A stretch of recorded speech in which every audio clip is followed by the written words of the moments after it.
I didn't speak to my sister for 22 years. 22 years of Christmases.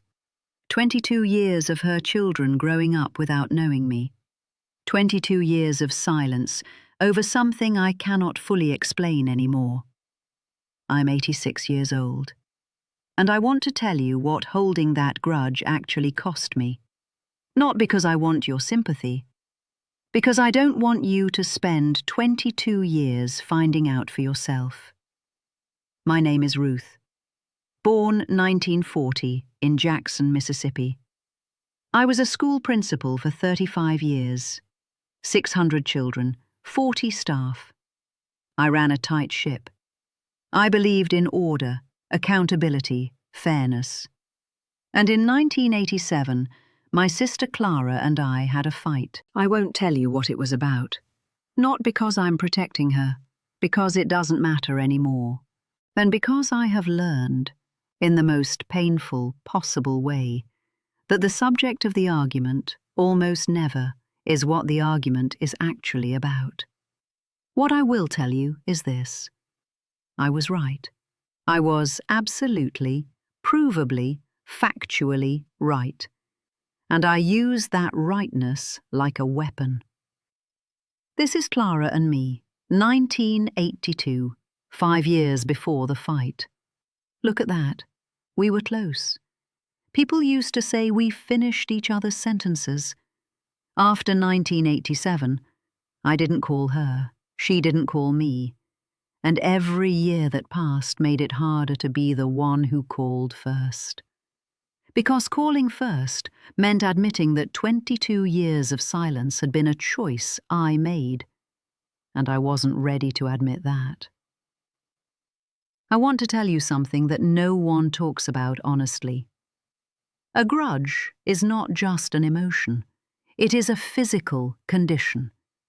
I spent 22 years carrying Clara in my chest like a stone, not thinking about her consciously, not obsessing, just carrying. The way you carry something that has been there so long, you forget it isn't supposed to be there. In 1998, 11 years into the silence, I started having chest tightening, headaches that wouldn't leave, sleep that was never fully restful. I went to Dr. Owens.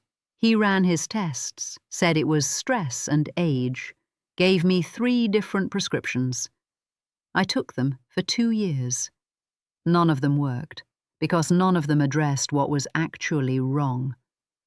What was actually wrong was that I was spending a portion of every single day at war with someone I loved inside my own head. Here is what the research says, and I was a school principal. I believe in evidence. People who hold long-term grudges are significantly more likely to develop heart disease, high blood pressure, chronic pain, depression. One study found that people who reported bearing grudges for years were more likely to have stomach ulcers than people who had forgiven.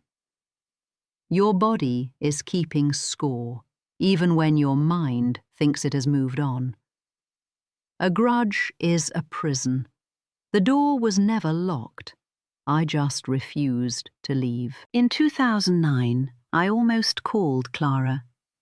I had picked up the phone 4 times in the previous year, put it down each time, too proud, too invested in being wronged, too certain that if I called first, it meant she had been right all along. She wasn't. She still wasn't. That's what makes this so hard to say.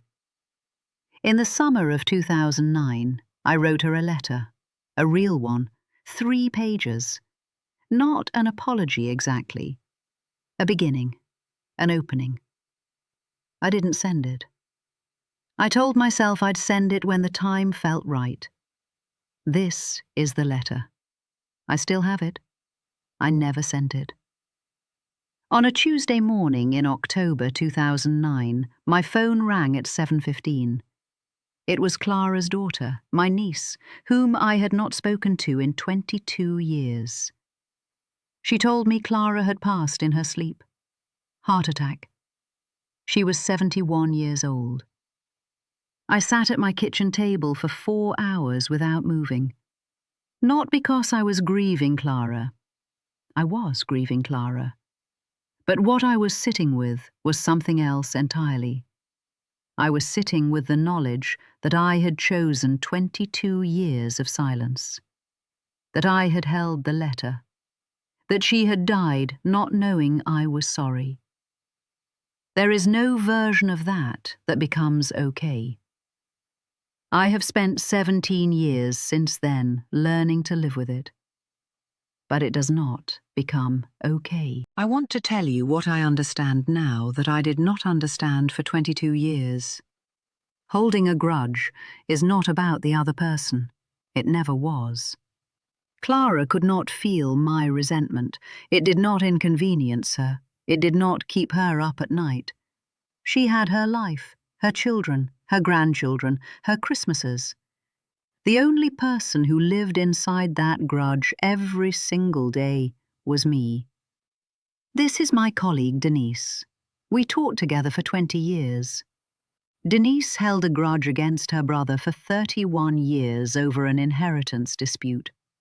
I watched her carry it, watched it change her face over the years, make her smaller, more brittle, more certain that the world was against her. Denise died 4 years ago. At her bedside, I am told, she asked for her brother.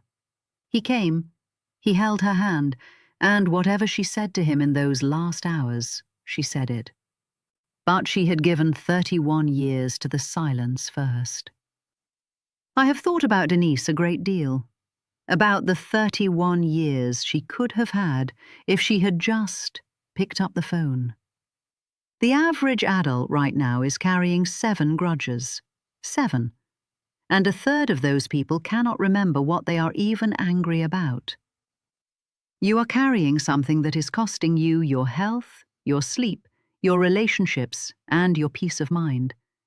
And a significant portion of you cannot even remember what you are carrying it for. Now, I need to address something, because the moment I say forgive, I can see half of you shutting down. You are thinking, she doesn't know what they did to me. If she knew, she wouldn't say forgive. I hear that. I said it myself for 22 years. So let me tell you what forgiveness is not. Forgiveness is not saying what they did was acceptable. What Clara did, in my view, was not acceptable. I have never stopped believing that. Forgiveness is not pretending it didn't happen. It happened. Forgiveness is not even reconciliation. Sometimes the relationship cannot be repaired. Sometimes the person is gone. Forgiveness is a decision to stop letting a past wound determine your present life.